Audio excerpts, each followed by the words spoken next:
As classes are set to resume, 51,000 Alberta teachers are in a legal strike position. That group includes principals, vice principals, and teachers from Alberta's Catholic, public, and francophone schools. In May, teachers rejected a mediator's recommendation of at least 12% in new pay hikes over 4 years. And within weeks, 95% of teachers had voted in favor of a strike, even though the union has said it can't pay them any strike pay.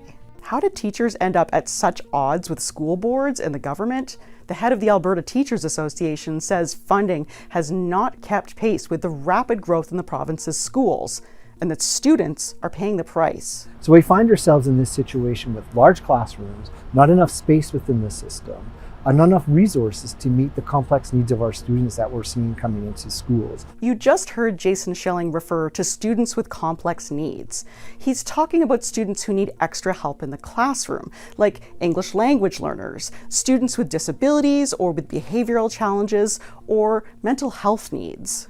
If we look at Edmonton Public Schools data, for example, not only are the numbers of students who need extra attention rising, it's a larger proportion of students who need specialized help. The province has acknowledged the challenge and struck an action team to propose solutions. But teachers in other provinces have language in their collective agreements that either caps class sizes or promises extra money to schools who have more high-needs kids. Schilling says there's no reason Alberta shouldn't have that too. And then there's the pay. Right now, classroom teachers earn between $61,000 and $105,000 a year, depending on their experience and education. But the union says that pay has not kept pace with inflation.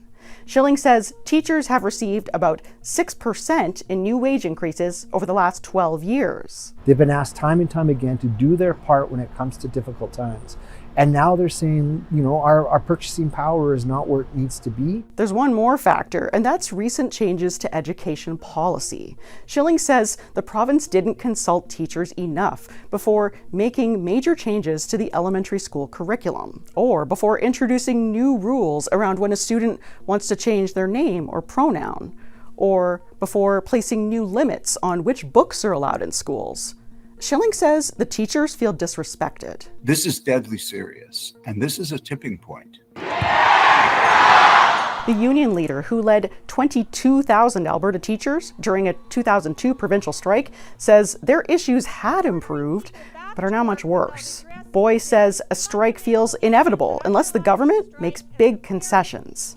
Some parents also have concerns about classroom conditions, saying students aren't getting the attention that they need. I can understand why teachers would be frustrated because they are understaffed and probably overworked.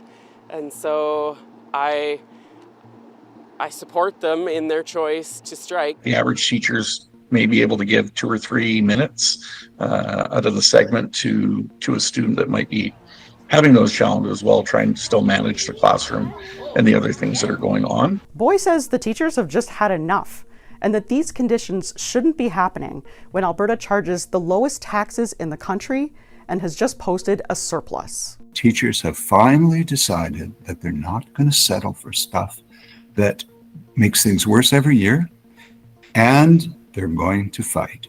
In a statement, the Finance Ministry says they are hopeful that teachers and their employers can avert a strike. However, they are preparing contingency plans for early year screening tests and provincial exams just in case. Alberta's school boards are also getting contingency plans ready with advice from the province. Janet French, CBC News, Edmonton.